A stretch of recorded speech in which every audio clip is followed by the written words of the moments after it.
Assalamualaikum warahmatullahi wabarakatuh. Ya, gimana kabarnya anak-anak?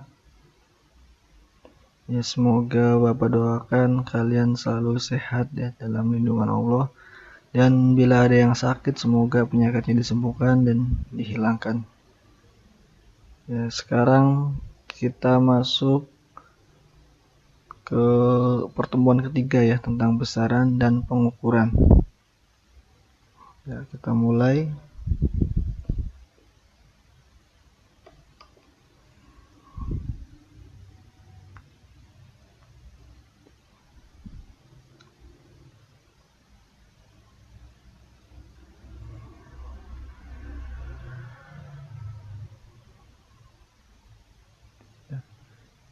Sekarang kita masuk ke besaran turunan.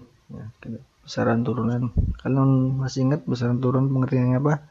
Pengertian besaran turunan adalah besaran yang diturunkan oleh besaran pokok. Itu ada 7 di sini, ada luas, kecepatan, percepatan, gaya, tekanan, usaha, dan massa jenis. Ini semuanya termasuk ke dalam besaran turunan. Ya karena sudah diturunkan oleh besaran pokok. Nah, sekarang luas. Luas termasuk besaran turunan. Luas benda dapat ditentukan dengan mengalihkan hasil pengukuran panjang kali lebar. Itu rumus untuk mencari luas, panjang kali lebar. Nah, ini contoh dari daun. Daun diukur menggunakan kertas kotak-kotak atau kertas trimming. Ya pasti kalian adalah di toko. Nah, ini untuk mencari luasnya, kita cari panjangnya. Panjang itu kolomnya ada berapa? Kita hitung dari ujung 1, 2, 3, 4, 5, 6, 7, 8. Nah, dia berarti panjangnya 8 petak atau 8 kolom. Dan lebarnya kita hitung 1, 2, 3, 4, 5. Ya, lebarnya 5. Berarti luas dari daun ini 8 dikali 5 yaitu 40. Nah, gampang kan kalau pakai kertas trimming ini. Nah, nanti kalian tugas individunya atau tugas di buku tugas itu kalian mengukur seperti tadi ya. Kalian nyari daunnya dulu ya, nyari daunnya dulu, bebas mau daun apa aja ya.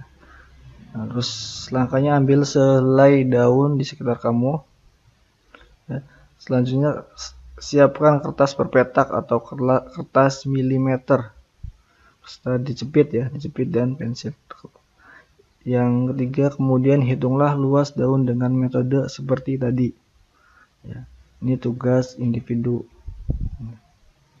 dan masing-masing harus mengerjakan. Udah paham tugasnya? Selanjutnya yang kedua, besaran turunan ini ada volume. Volume adalah perhitungan seberapa banyak ruang yang bisa ditempati oleh sebuah objek ya. Ini tentang ruang, isi, itu namanya volume. Nah, ini ada macam-macam volume. Ada zat padat, ada zat cair, dan zat gas.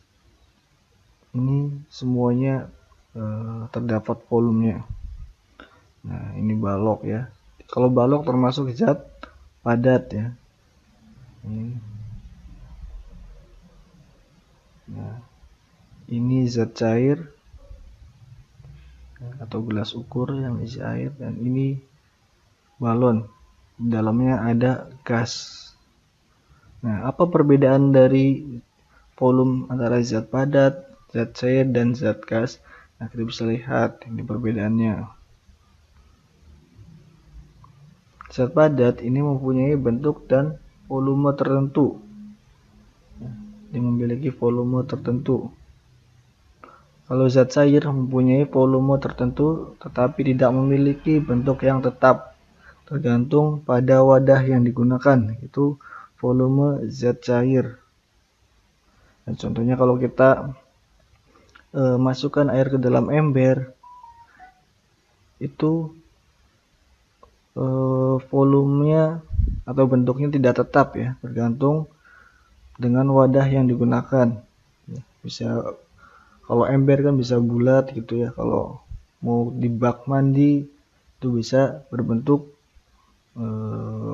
kubus atau balok, itu zat cair. Kalau zat gas ini tidak mempunyai volume dan bentuk yang tertentu. Nah, ini semakin, misalkan balon ya, semakin kalian tiup balon itu semakin besar kan.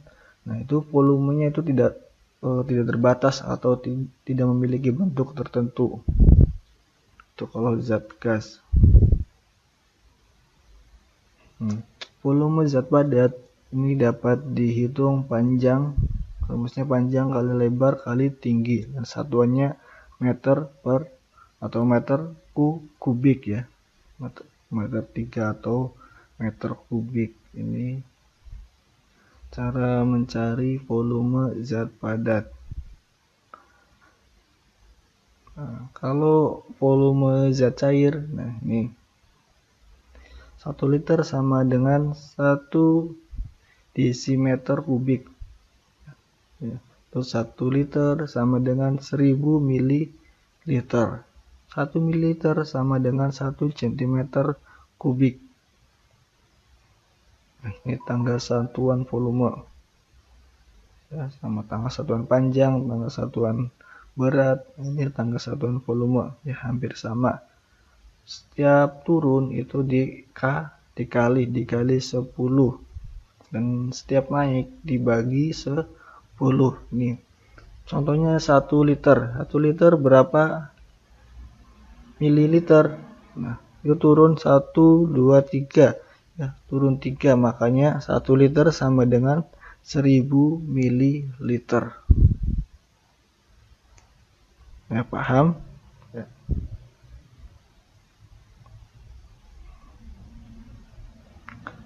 Saran turun selanjutnya ini konsentrasi larutan. Nah, konsentrasi larutan ini dapat dinyatakan dalam rumus K sama dengan massa terlarut dibagi volume pelarut. Ya, contohnya kalian bikin teh. Yang terlarut itu apa? Tehnya ya.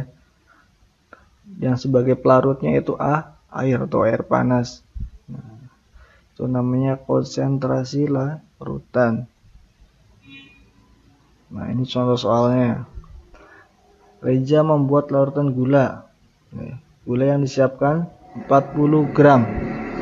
Dan air yang digunakan untuk melarutkan gula tersebut yaitu 2 liter. Berapakah konsentrasi larutan gula yang terbentuk dalam satuan gram per liter? Nah, yang diketahui massa terlarutnya itu sama dengan 40 gram ya. Massa terlarutnya apa? Gula. Yang terlarut itu gula ya dalam air. Selanjutnya volume pelarutnya itu air. Airnya berapa? 2 liter. Tinggal ditanyakan konsentrasi larutan atau K.